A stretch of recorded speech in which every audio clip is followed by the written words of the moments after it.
What's up everyone, I'm CallumOnToast, and in today's video I'm going to be showcasing some battles in the Master League Premier Cup running my 100% IV Shadow Luxray.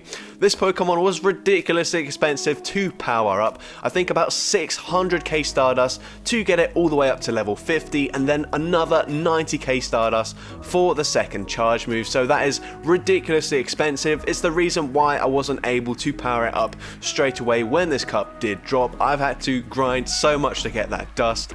And now as for the performance, was it actually worth that investment?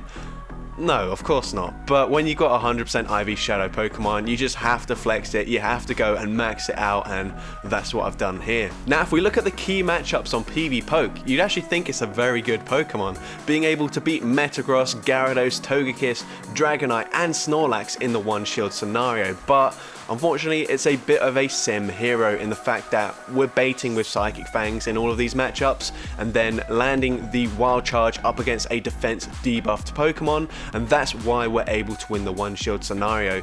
You know, typically when you see content creators feature a spicy Pokemon, it's hard carried by two meta Pokemon. Well, that's not what I like to do on this channel usually, but unfortunately is kind of the case for this video. But anyways, with that being said, let's get into the question of the day. What's the craziest 100% IV Shadow Pokemon you've powered up all the way to level 50? Let me know in the comment section down below, and with that being said, let's get into the battles now.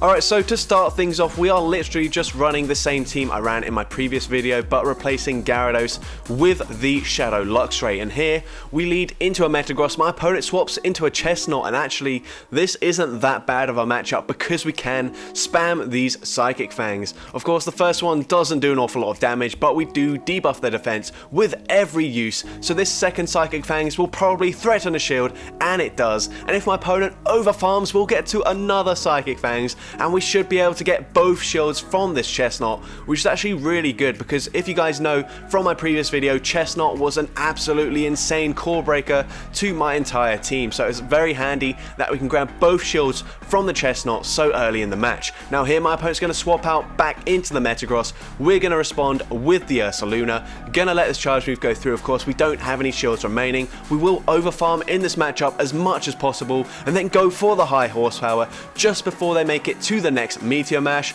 We take out the Metagross with the high horsepower. My opponent comes in with their own Ursaluna, and we should be in a pretty good position here. We just have to watch out for a catch onto the Chestnut. They're going to go for a charge move straight away. It's a Fire Punch, so very interesting moveset from the opponent. My opponent goes for the catch. We're going to farm to nearly the back-to-back avalanches, take out the Chestnut here. One more Powder Snow, we get to the next avalanche, and from this range, this will be taking out the Ursaluna, and we take that game. So there you can see an electric type being able to get shields from a grass type is actually very nice. Into the next game we see another Metagross in the lead, and my opponent here is gonna go for the charge move, but they actually don't farm to 10 bullet punches, so that's not enough for the Earthquake. We can let it go through and we will win the zero shield matchup up against this Metagross here, going straight for the back-to-back wild charges. Second one does actually grab a shield, that's fine with me. Gonna come in with the Ursaluna, and they do make it to another charge move, which is unfortunate. I think I'm gonna shield in this matchup. They actually go for the Earthquake. I don't know why they did that. It does the exact same damage as a Meteor Mash, but it doesn't matter. They were only getting to one charge move. Here we're going to go for the high horsepower up against this Mamoswine. They let it go through, and that's big for us because I will be able to fully farm them down. And here my opponent is actually not swapping out, giving me a lot of farm, but they've got Dragonite in the back. Maybe it would have been better for me to let the move go through, but because they're running Dragon Tail instead of Dragon Breath, we get to the Avalanche just before they get to a superpower. My opponent overfarms just a little bit here, but now if they go for the superpower, they will debuff their defense, allowing me to get to a Thunder Punch here. This will do more damage up against the Dragonite, and I'm able to tackle, farm down the Dragonite, and take that game. Into the next game we see a Dragonite in the lead, and I've learned from this point onwards it's better to just go straight for the wild charge here, but Here, I'm going to go for a shield up the Dragon Claw, and my opponent comes in with a Mamoswine. I'm going to debuff them, and this will allow me to KO with a single Avalanche from my Mamoswine, which would be really great here. They're going to go for the Avalanche. You see, it does some big damage, but it's not enough to threaten a shield. I will overfarm as much as possible, go for the Avalanche up against this Mamoswine. We take out the Mamoswine, and we're going to see they come in with the Dragonite once again. So very interesting play here. We're going to get to the Avalanche, grab a shield from the Dragonite, and this is a little bit of a difficult situation to be in here, but we're going to come back in with the Luxray, and they do get to the charge move just before we make it to the wild charge, which is unfortunate. We're now going to go for the wild charge, but they might even shield in this matchup, and if they do, which they do, now we're in a really tough position to be in. Here, they're going to go for the charge move, probably going to be a superpower, but they actually go for the Dragon Claw for some reason, and they come in with an Excadrill. Here, I go for the high horsepower straight away, making sure I get rid of it, but honestly, a drill run wouldn't take us out from that range, and now here, this Dragonite will barely make it to the charge move before we get there. It's actually a CMP tie. Superpower takes us out. Can we get the Spark farm down? No, we can't, and unfortunately, we do lose that game. Into the next game, we see a Florges in the lead, and this is just going to be a disarming voice, and we will live it here. So we're going to let it go through, overfarm a little bit, throw just before they make it to the next charge move, go straight for the wild charge, and wild charge grabs a shield from the Florges. And here we're actually going to shield this up because we can get to another wild charge. Gonna overfarm, go for the second wild charge, and probably swap out after this. Yes, we do swap out because they shield it once again, which is unfortunate. They're now going to go for the charge move. They go for the Moonblast. That does big damage, but they swap into a Shadow Snorlax. And at this point, this is just going to be a body slam, so I will let it go through. That's perfectly fine with me. And I'm going to go for my high horsepower on the CMP tie with the next body slam, so perfect counting there. High horsepower does big damage to the Snorlax. We're going to let this go through, and I think we're going to come in with the Mamoswine and commit to the full farm down. They will make it to another body slam here, and at this point, I know it is just going to be a body slam, but I'm going to shield it anyway. I don't know what they've got in the back. They come in with the Florges. We're going to go for the Avalanche. They do now have enough energy to go for a charge move, so I'm going to swap out straight away, catch it onto my Shadow Luxray. We catch the disarming voice. That's perfect. We get the farm down up against the Florges, and we're going to see what they've got in the back. They've got a Gyarados, so typically not a great matchup, but all shields are down and we have a significant energy advantage. So we go for the first Avalanche, we get to the second Avalanche just before they make it to the charge move. Second one takes out the Gyarados, and we can easily Powder Snow, farm down the Snorlax, and take that game. Into the next game here, we're going to lead into another Metagross. That's a pretty decent lead for us here. We shouldn't be able to win this matchup if they do go for the Earthquake, and they have farmed up enough energy here. They bait me with a Meteor Mash, which is unfortunate, but now I can go for the back-to-back wild charges. First one does big damage. I'm now actually going to go for a Psychic Fangs instead, and we grab the shield, which is great. Now we're going to swap into the Ursaluna. I don't really know why I did this, but I did, and now they're going to come in with a Dragonite. This is not great, but they don't even commit to the farm down. They're going to throw their energy, which is great for me because Mamoswine up against a loaded Dragonite is a very dicey matchup, but now this Dragonite has very little energy. They're only going to make it to one charge move, so I can safely shield in this matchup and fully farm them down. They go for the superpower, giving me less farm as the Powder Snows do more damage. And now my opponent is going to come in with a Gyarados, and they swap and catch the Avalanche onto the Metagross. I actually don't mind that whatsoever. I'm now going to swap into my Luxray. Can I get to the back-to-back Psychic Fangs? Yes, I can. This first one, probably going to grab a shield. The second one will do some decent damage, but it will put them into range where an Avalanche will easily take out this Gyarados. But do I have enough health to get to the Avalanche? That is the question. Aqua Tail does big damage, but we get there, and this Avalanche up against a double debuffed Gyarados takes them out, and I'm able to take that game. Into the next game here, we've switched up the teams a little bit. We're leading with a Shundo Machamp, so I do actually have multiple Shundos, which is kind of crazy. Obviously, the Mamoswine is from a lucky trade, but the Machamp I actually caught as a Machop during the Machop Community Day at level 1, so that was also a massive investment. And here my opponent goes for the Dragon Claw there. I should have let that go through. I was counting. I was like, there's no way this is a superpower already, and it wasn't, but I'm now down 2 shields, so even though we've got like the perfect typical hard counter to this opponent, we might actually not win this game. And my opponent farms up a ton of energy, swaps back into the Magnezone. They're going to get to a Wild Charge. Can we live the Wild Charge? Yes, we barely live it. We get to the close combat. This will grab the final shield. Actually, no, they just let it go through. And here, we should be able to get the Spark through and farm down. We can live a crunch, but they go for the Outrage. They take us out, and we just literally got destroyed by an opponent who we triple hard countered. That was incredibly embarrassing, but here we're now going to go back to having the Luxray in the lead, and we are at least going to keep the Machamp on the team though, so we're going to go for a Psychic Fangs, grab a shield up against the Togekiss. We will now make it to a Wild Charge, and this will probably grab the final shield already, so we're up 2 shields. This is looking to be a pretty good position for us, and as well, Togekiss is the worst thing Machamp can see, likely, unless they've also got Florages, but here they swap into a Shadow Snorlax. Gonna let the first charge move go through, and looking at the damage here, we might just shield once and then commit to the full counter farm down, and that's exactly what I'm going to do. And I will come out with 100 energy, so if they come back in with the Togekiss, we can just throw the Rock Slide straight away. So here we're going to go for the Rock Slide at half health. That does enough damage to take out the Togekiss, and we can get to a close combat as well. This will easily put them into range where a high horsepower will take them out, and as we still had a little bit of energy here, we do get to the charge move first. High horsepower takes out the Metagross, and I'm able to take that game.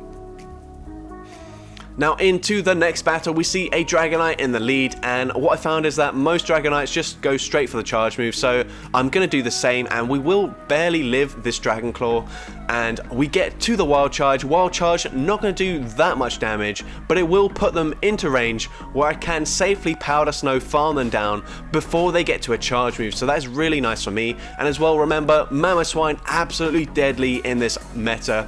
Pretty much hits everything for at least neutral or potentially super effective damage. And here my opponent is staying in with their Excadrill, and because we have a significant energy advantage, this is a pretty decent matchup for the Mamoswine, but I am going to swap into my Machamp, see what they've got in the back. My opponent isn't even going to reveal it. They probably had a second Steel type or maybe a Mamoswine or Snorlax, I'm not sure, but we're able to take that game. And into the next game here, we see another Metagross in the lead. Once again, they don't farm all the way up to the Earthquake, and we will live a Meteor Mash just barely, but my opponent doesn't try and make any kind of swap to snipe me, so I can go for the Wild Charge here. We do big damage. The second Wild Charge coming through should take out the Metagross or grab a shield, and we do just win the Zero Shield there up against the Metagross, but they come in with a Gyarados, and that was obviously our best Gyarados counter, but I'm expecting it to be a Dragonite in the back, so I will come in with my Machamp here. And I'm going to let the first charge move go through. Hopefully we can land a Rock Slide, and if we do, that'd be great, but if they do shield it, then I'm probably going to shield the next Aqua Tail. And they do, of course, shield the Rock Slide there. I'm now going to shield this, going to be another Aqua Tail, get to the next Rock Slide, and if they shield this, I'm going to instantly swap into my Mamoswine. With the counter damage and the Powder Snows adding up, we should put them into range where an Avalanche will take them out anyway, so that's fine. I'm expecting it's definitely a Dragonite now because they are staying in. Gonna overfarm just a little bit, and if it is the Dragonite, then this is a guaranteed win, and it is the Dragonite, so we can get to the Avalanche, and this will easily one-shot the Dragonite, and I'm able to take that game. So GG's to that opponent there. Into the next game, we see an Excadrill in the lead. Obviously a very, very bad matchup for us. We're going to swap into Machamp. I was hoping that since they saw we had a Luxray in the lead, they'd swap out into their Gyarados, which I'm assuming they've got, but unfortunately they come in with the Dragonite. And yeah, I don't really think there's going to be an awful lot we can do here, but we do live that, and we can get to the Rock Slide, and if my opponent lets this go through, which they do, then we've actually got a chance to flip this game. And now here my opponent comes back in with the Excadrill. They get a nice farm down, but I'm going to come in with my Mamoswine, let this charge move go through. I know they've got a Gyarados in the back, well, I'm pretty confident, and they come in with the Gyarados now. We're going to come in with the Luxray, but we CMP tie here, and we lose the CMP tie as well. So that's a big mistake there, and now this energy is completely wasted. What I could have done instead was just commit to fully farming them down. But now I'm going to wait until they nearly farm me down so that I don't give this Excadrill a lot of energy, but unfortunately it's just not going to matter. If we got 2 Psychic Fangs off there, we might have even been able to Powder Snow, farm down this Excadrill, but from this range, with just a single debuff, we're not going to be able to do it. They've got back-to-back charge moves, so there's no point throwing either, and we do lose that game there. So definitely a misplay on my part. But into the next game here, we see a Floriges in the lead once again. We're going to overfarm, go for the wild charge just before they throw. I was actually hoping they'd throw first, but unfortunately they don't. And honestly, I don't think we tank a Moonblast very well anyways, but they go for a Disarming Voice, and that barely doesn't take me out. But now they swap into a Snorlax, and this actually isn't that bad of a matchup for the Machamp, of course, so they're going to go for a Body Slam. Notice this is a regular Snorlax, not the Shadow, so I'm not going to be able to fully farm them down, but I will go for the close combat, take out the Snorlax, and we're going to see they probably come back in with the Floriges here, and they do. I'm going to shield in this matchup and then probably overfarm as much as possible before going for the charge move, but I overfarm too much and I have to double shield in this matchup. But this Floriges is extremely low there, so we should be able to fully farm them down. We're now going to go for the Avalanche up against this Excadrill. We should get the shield here, and we do, and we can live a drill run, so this is fine. We can let this go through. Of course, we don't have any shields anyway, so we have to let it go through, but a second Avalanche will put the Excadrill very low, and it does. They are now forced to throw their energy, but I'm going to be able to fully counter, farm down the Excadrill, and also fully counter, farm down the Floriges, and take that game. So once again, Shadow Luxray really not doing an awful lot in that game, but it is what it is, unfortunately. We're now leading into another Dragonite, and we are once again going to go for the CMP tie. This Wild Charge not going to do that much damage, but it might even threaten a shield. We'll have to see. We go for the Wild Charge, and we do grab a shield, and I'll be honest, I would have preferred if they just let it go through, because now we can't comfortably farm them down with the Powder Snow damage. We do have to shield once, although hopefully we can get the full farm down now. We're going to see they stay in, and we do get the farm down, and Mamoswine with loaded energy is absolutely deadly in this meta. But they come in with a Gyarados, so I'm expecting a triple flyer team, and it is, and yeah, there's not a lot we can do here. We're not going to make it to 2 Rock Slides, and I should probably just concede the match now, but for whatever reason, I'm playing it out. We're going to go for the Avalanche straight away, hoping that somehow we'll still be able to beat the Gyarados, but it's literally just impossible here. And they do Waterfall, farm me down, and we lose that game. So GG's to that opponent there. Into the next game, we see a Gyarados in the lead. Finally, that's actually a good lead matchup for our Luxray. Gonna come in with the Mamoswine. We have to be careful. We don't want to overfarm once again or miscount. So I'm actually just gonna play it safe, go for the Avalanche quite early, and this does take out the Dragonite, and we should still be in a pretty good position as we will make it to another Avalanche up against this Gyarados. Gonna throw just before they make it to the charge move, and this does go unshielded, and if my opponent goes for the farm down, we will make it to another Avalanche, and this should be grabbing a shield from the Gyarados, which is fine with me. I'm now going to come back in with the Luxray. We can tank a charge move.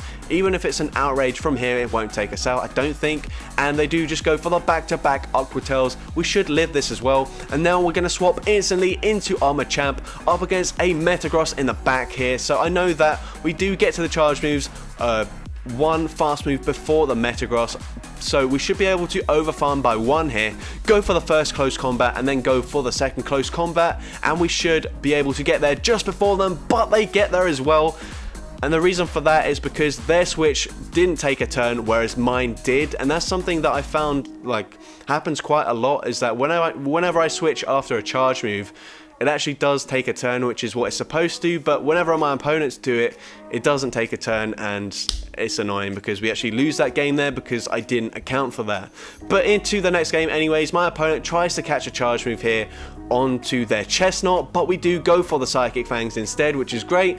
And at this point, I think I'm going to let one charge move go through and then fully commit to farming them down. I will have to shield up once in this matchup, but that's absolutely fine. We're going to come out with a absolutely loaded Machamp, and close combat and rock slide going to do massive damage to pretty much anything that comes in.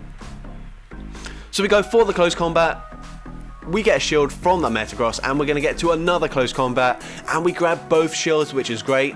And honestly, I think I should come in with the Mamoswine here because I'm reading a Gyarados in the back, but I go for the wild charge. It doesn't do enough damage to take them out, and now here we're going to have to use the shield, but if it is Gyarados in the back, it's not going to be great for us, and it is the Gyarados. Luckily, it is Dragon Breath Gyarados, but I still don't think we're going to be able to win this game here. We go for the Avalanche. It does go unshielded. Obviously, all shields are down. They're going to go for the Aqua Tail. Can I make it to another Avalanche here?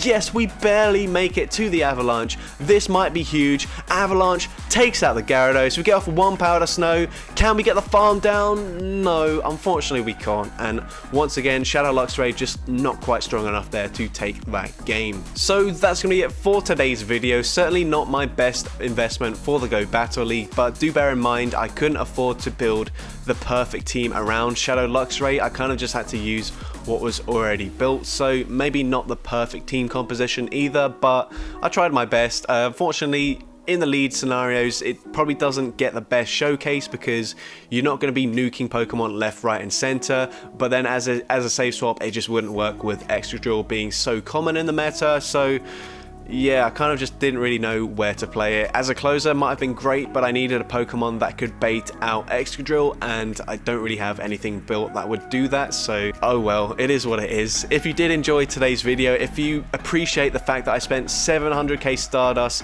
for this pretty awful Pokemon, then make sure you leave a like, leave a comment letting me know, and as well, don't forget to respond to the question of the day if you haven't done so already. And if you want to see more content like this in the future, make sure you hit that subscribe button and turn on post notifications.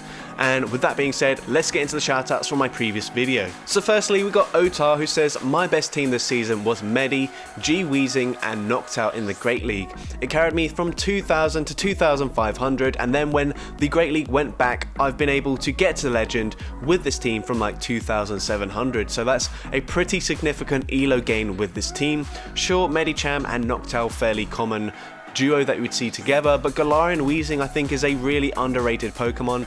Probably the safe swap that they use on that team, but yeah, that sounds like a really strong team, and congrats on hitting Legend. Next we got Matt J155, who says, my favourite team this season was Lurantis, Lickitung and Crustle in the Love Cup. It carried me from the 2600s all the way to Legend, so once again, huge congratulations for hitting Legend this season. And finally we got Evan Sanders, who says, my best team is not a common one, Runerigus, Shadow Lapras and Bastiodon in the Open Great League. Use it to hit Legend a few times now. Most people have no idea how to handle the rune, so once again congrats on hitting Legend. And yes, Runerigus is a very interesting core breaker to the very common Medicham and Bastiodon core, so I can understand why a lot of people have no idea what to do up against it. So with that being said, thank you all so much for watching today's video, and I hope you have a great rest of your day.